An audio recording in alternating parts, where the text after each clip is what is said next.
అందరికీ నమస్కారం అండి. ఈరోజు చెప్పే కథ పేరు మూడు ముళ్ళ బంధం. ఇది తెలుగు కులాంతర వివాహ ప్రేమ కథ. ఈ కథలోకి వెళ్తే సాయంత్రం ప్రేమికులు అప్పుడప్పుడు వచ్చే సందర్శకుల పార్క్ అంతా సందడిగా ఉంది. గుబురు పొదల దగ్గర ఓ బెంచీపై ఒంటరిగా కూర్చునుంది అనురాధ. తాను ప్రేమించిన రాజు కోసం ఎదురు చూస్తూ అప్పుడే వచ్చిన రాజు బెంచ్ మీద ఆమె పక్కన కూర్చుండడం చూసి ఏమైంది ఇంత ఆలస్యం? మాటల్లో అసహనం, చికాకు తొణికిసలాడుతుండగానే అంది అనురాధ. ఆమె మాటల్లో ఆకస్మిక మార్పు ఎందుకు వచ్చిందో అర్థం కాలేదు రాజుకు. ఏమైంది అను? ఆమె భుజాల చుట్టూ చెయ్యేస్తూ అన్నాడు మునుపటిలా. అతను చెయ్యగానే ప్రతిచర్యగా తన భుజంపై తల ఆంచాల్సిన అనురాధ ఈరోజు అలా చెయ్యలేదు. దీన్ని వెంటనే పసిగట్టిన రాజు సీరియస్ విషయం అనుకుంటూ ఏమైందిరా? నువ్వు మాట్లాడకుండా అలా ఉంటే నాకెలా అర్థమవుతుంది అన్నాడు. విసురుగా రాజు వైపు తల తిప్పి అతని కళ్ళల్లోకి చూస్తూ నీ కోసం ఎంతసేపటి నుంచి వెయిట్ చేస్తున్నానో తెలుసా? అప్పుడు చెప్పారమ్మని. ఇప్పుడా నువ్వు రావడం? ఇప్పుడే ఇలా బాధ్యతారహితంగా వ్యవహరిస్తున్నావు. ఇక మన పెళ్ళయ్యాక ఎలా ఉంటావో ఊహిస్తే క్లియర్గా కనిపిస్తోంది మన ఫ్యూచర్. టపటప అంది మాటలను. అనురాధ నుండి ఊహించని ఆ స్పందనకు రాజుకి నోటి మాట రాలేదు. ఏంటి? ఏం మాట్లాడావు? తిరిగి తనే అడిగింది. నువ్వు ఆలస్యంగా ఎన్నిసార్లు రాలేదు అను? నేను అలాగా అన్నానా? వచ్చేటప్పుడు కాస్త ఆలస్యం అయింది మెల్లగా అని తిరిగి అసలు విషయం ఏంట్రా అనునయంగా అన్నాడు. అప్పటి వరకు తమ పెళ్లి జరగదన్న నిరాశతో కోపంలో ఉన్న అనురాధ రాజు అనునయంగా మాట్లాడేసరికి కోపం కాస్త మాయమవుతుంటే నీరసంగా రాజు భుజంపై తల అంచి అంతా అయిపోయిందిరా, మన పెళ్లి జరగదు అంది. భుజంపై తల పెట్టిందంటే కోపం పోయినట్టే అని మురిశాడు రాజు. కానీ అంతలోనే బాంబులా పేలిన అనురాధ మాటలకి అదిరిపడుతూ వాట్ అని అరిచాడు. నేను ఆలస్యంగా వచ్చానని మన ప్రేమకి స్వస్తి పలుకుతున్నావా? ఇది అన్యాయం అను. చాలా అన్యాయం కోపంగా అన్నాడు. ఎహే ఆపు, నువ్వు లేటుగా వచ్చావని కాదు.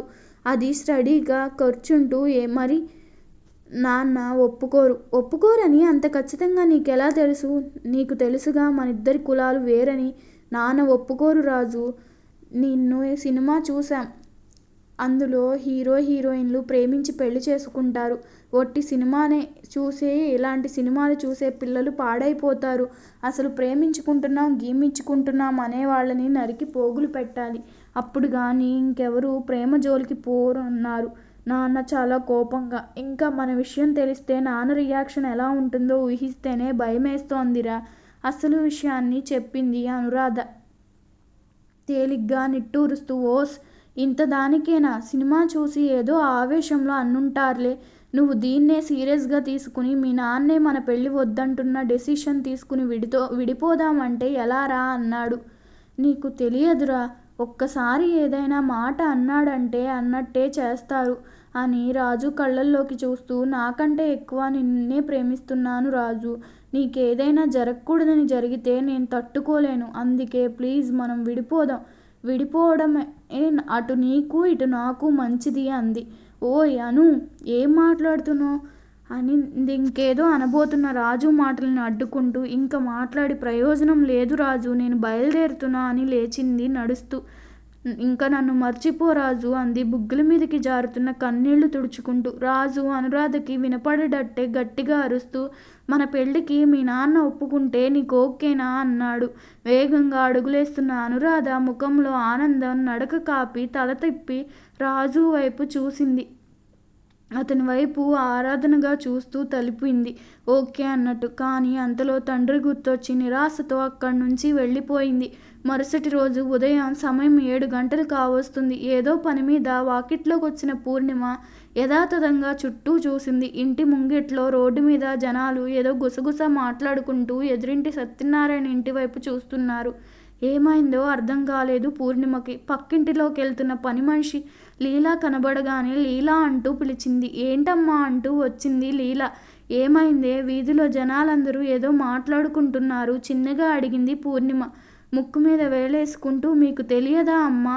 ఎదురింటి సత్యనారాయణ గారి కూతురు వాణి లేదు, ఆ పిల్ల లేచిపోయిందట అంది. పూర్ణిమ అది వినగానే అవునా అంటూ నోరెళ్ళబెట్టింది. ఎవరో కులంగాని పిల్లగాన్ని ప్రేమించిందట.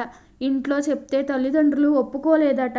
ఇంకేముంది, తెల్లారి లేవగానే ఆ పిల్లగానితో లేచిపోయింది చెప్పింది లీల. ఏం మాయరోగం వచ్చిందే ఆ పిల్లకి అంటున్న పూర్ణిమ గుమ్మంలో అలికవ్వడంతో వెనుదిరిగి చూసింది. ఎప్పుడొచ్చాడో తెలీదు గాని గుమ్మంలో నిలబడినున్న ఆమె భర్త రాధారాం. సరే రాధా, లీలా నువ్వు వెళ్ళు అను వెనుదిరిగి భర్త దగ్గరకొచ్చింది. ఇది విన్నారు అంటూ లీలా చెప్పిందంతా చెప్పి, అంతా పనిచేసిందేంటండి ఆ పిల్ల, లక్షణంగా ఉండేది. ఛీ, ఇంతకీ బరి తెగిస్తోందనుకోలేదు అంది భర్తతో. సత్యనారాయణ రాధారాం చిన్ననాటి మిత్రుడు. అంతా విన్న రాధారాం క్షణం కూడా అక్కడ నిలబడలేకపోయాడు. నారాయణ ఇంటికెళ్ళొస్తానుండు అంటూ తక్షణమే అక్కడ్నుంచి కదిలాడు. ఏదో లోలోన గొణుక్కుంటూ ఇంట్లోకి నడిచింది పూర్ణిమ. స్నేహితుడితో మాట్లాడి గుమ్మం దాటుతున్న రాధారాంకి అటుగా రోడ్డు మీద మాట్లాడుకుంటూ వెళుతున్న వారి మాటలు వినబడ్డాయి. కూతురు గురించి గొప్పలు పోయేవాడటగా, చదువులో ఫస్టు, దాంట్లో ఫస్ట్ అని లేచిపోవడంలో కూడా ఫస్ట్ అయ్యింది ఈ గల్లీలో అనడం. దాంతో మిగతా వాళ్ళంతా గల్లున నవ్వడం. రాధారాం వెనకే వచ్చి సత్యనారాయణ విన్నాడు. వాళ్ళ మాటలు భరించలేక మౌనంగా లోపలికి వెళ్ళిపోయాడు. వాళ్ళన్న మాటలకి అవమానంతో మిత్రుడి ఇంట్లోకి వెళ్ళడం చూసి తట్టుకోలేకపోయింది రాధారాం హృదయం. చిచ్చి, ఏం మనుషులు వీళ్ళు! కూతురు చేసిన పని కంటే వీళ్ళ మాటలే వాణ్ణి ఎక్కువ కృంగదీస్తున్నాయి. కూతురు చేసిన దానికి తండ్రి తలదించుకోవాల్సిన పరిస్థితి వచ్చింది. కర్మ అనుకుంటూ తమ ఇంటివైపు బయలుదేరాడు. సోఫాలో కూర్చున్న భర్తతో వెళ్ళారా అడిగింది పూర్ణిమ. అంటూ ఇందాక బయట జరిగింది చెప్పి, తప్పంతా ఆ పిల్లదే. కులంగాని వాడిని ప్రేమించడమే కాకుండా వాడితో లేచిపోయి చాలా పెద్ద తప్పు చేసింది. తల్లిదండ్రులను బయట ముఖం ఎత్తుకొని తిరగనివ్వకుండా చేసింది. ఆయన ఆ పిల్లనని ఏమి లాభం? మాయమాటలు చెప్పి ఆ పిల్లని వలలో వేసుకున్న ఆ వెధవని 4 తెన్నాలి ముందు అన్నాడు కోపంగా. అనురాధకి రాజు ఫోన్ చేసి ఇవాళ ఆమె నాన్నతో తమ పెళ్లి గురించి మాట్లాడతానని చెప్పాడు. ఆ ఆనందంలోకి హాల్లోకి వచ్చిన ఆమెకి ఎదురింటి వాణి విషయం తండ్రి అంటున్న మాటలను వినగానే గుండె జారినట్టయింది. సమయం 8:30. బ్రేక్ఫాస్ట్ ముగించి టేబుల్ మీద నుండి లేస్తుండగా రాధారాం మొబైల్ మోగింది. వాష్ బేసిన్లో త్వరగా చెయ్యి కడుక్కుని ఫోన్ రిసీవ్ చేశాడు. రాధారాం ముఖం సీరియస్గా మారడంతో పూర్ణిమ, అనురాధ తినడం ఆపి అతన్నే చూస్తున్నారు. కాల్ కట్ చేసి, పూర్ణిమ, నేను వెళ్తున్నా అంటూ వేగంగా గుమ్మం దగ్గరికి చెప్పులేసుకున్నాడు. ఎవరండి ఫోన్లో అర్థం కాక అడిగింది పూర్ణిమ. సత్యనారాయణ అంటూ క్షణం కూడా ఆలస్యం చేయకుండా అక్కడి నుంచి బయలుదేరాడు. తండ్రి వెళ్ళాక ఏమైందమ్మా, నాన్నలా వెళ్ళాడు అమాయకంగా అడిగింది అనురాధ. ఆ పిల్లని ఎత్తుకెళ్ళిన వాడు దొరికినట్టున్నాడు. వాణ్ణి 4 తన్నడానికి వెళ్ళినట్టున్నారు మీ నాన్న, ఆయన స్నేహితులు ఊహించి అంది పూర్ణిమ. ఆ మాట వినగానే అనురాధ గుండెల్లో రైళ్లు పరిగెత్తాయి. దడతో తింటున్న ఇడ్లీ గొంతులోకి దిగలేదు. గడియారంలో టైము వేగంగా గడిచిపోతోంది. సమయం మధ్యాహ్నం 1:30 వరకు ఇంటికొచ్చాడు రాధారాం. అతనికొచ్చే వరకు హాల్లోనే కూర్చుంది అనురాధ. సోఫాలో కూర్చుంటూ ఎప్పటి నుంచి ప్రేమిస్తున్నావు రాజుని అన్నాడు రాధారాం అనురాధతో. అతని మాటలు కొరడా జల్లుమనిపించినట్టుగా తాకాయి అనురాధను. ఉలిక్కిపడింది. ఊహించలేదు తండ్రి నుండా ప్రశ్న. భర్త గొంతు విని హాల్లోకొచ్చింది పూర్ణిమ. చెప్పు, ఎంతకాలం నుంచి ప్రేమించుకుంటున్నాడు? గద్దిచ్చాడు. ఏం మాట్లాడుతున్నారండి అంది విషయం తెలియని పూర్ణిమ. మన పుత్రికారత్నం రాజు అనే కుర్రాన్ని ప్రేమించిందట. ఎంతకాలం నుండి ప్రేమించుకుంటున్నారని అడుగుతున్నాను అన్నాడు. తండ్రి మాటలో కఠినత్వం అనురాధకి తేలిగ్గానే అర్థమైంది.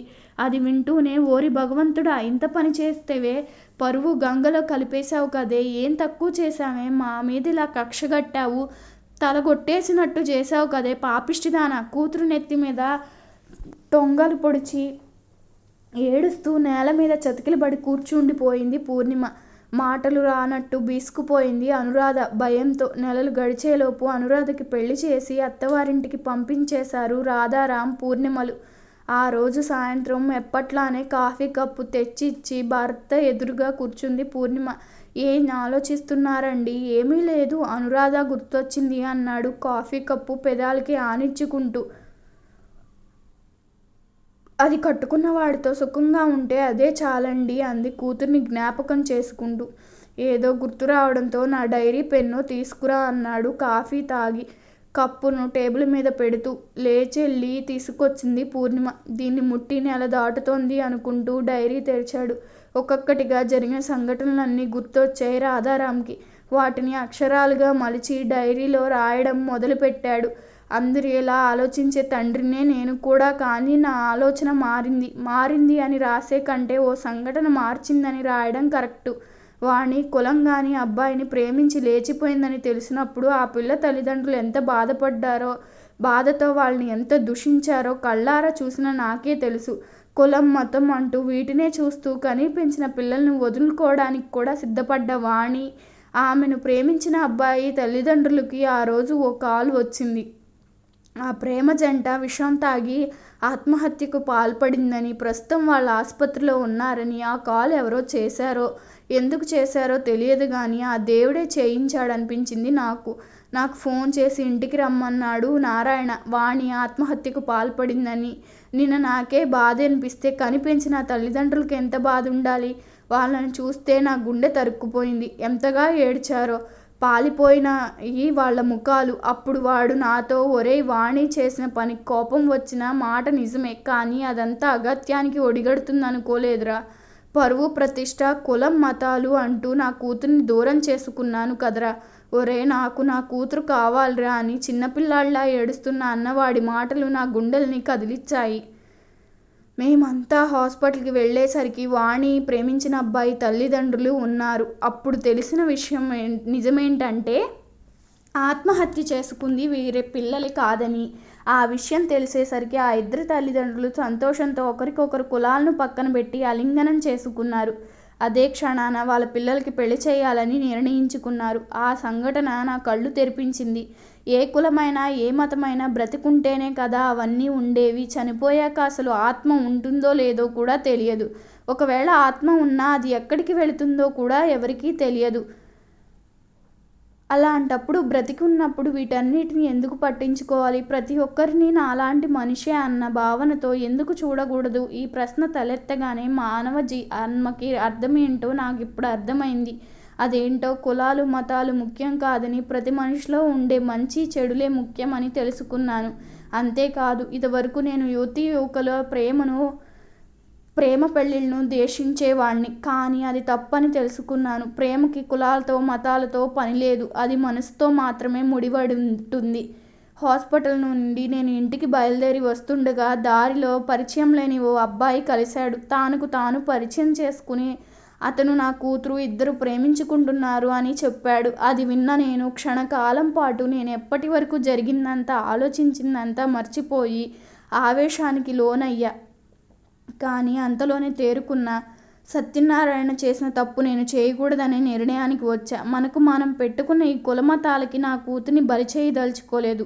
అందుకే ఆ అబ్బాయి గురించి అన్నీ తెలుసుకుని నా కూతురికి ఆ అబ్బాయికి తగిన వరుణ్ణి నిర్ధారించుకున్నాక ఇద్దరికీ సంతోషంగా పెళ్లి జరిపించామంటూ రాయడం ముగించి డైరీ మూసేశాడు. పక్కనే టేబుల్ మీద ఉన్న ఫోటో చేతిలోకి తీసుకుని చూశాడు. ఆ ఫోటోలో చిరునవ్వులు చిందిస్తూ ఉన్నారు అనురాధ రాజులు. ఈ కథ మీకు నచ్చినట్లయితే నా ఛానల్ను సబ్స్క్రైబ్ చేసుకోండి. మీ అభిప్రాయాన్ని కామెంట్ రూపంలో తెలపండి. ధన్యవాదములు.